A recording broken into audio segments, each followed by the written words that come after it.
Hello everyone.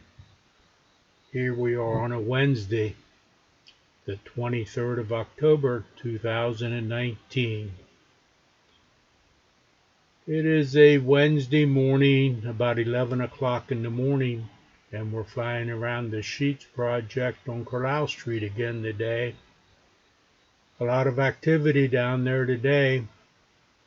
Looks like they're getting the tanks buried in the ground there. They're putting stones around the area, and all those blue pipes were covered up.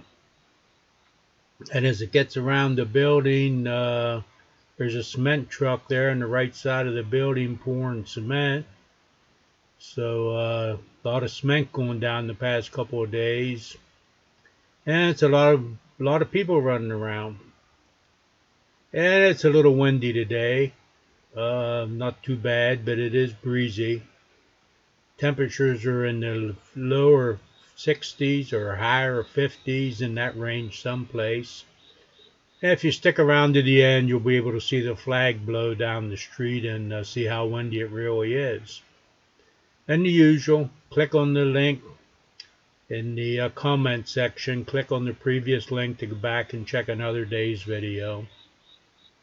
Have a good day, everyone. We'll catch you later. Goodbye.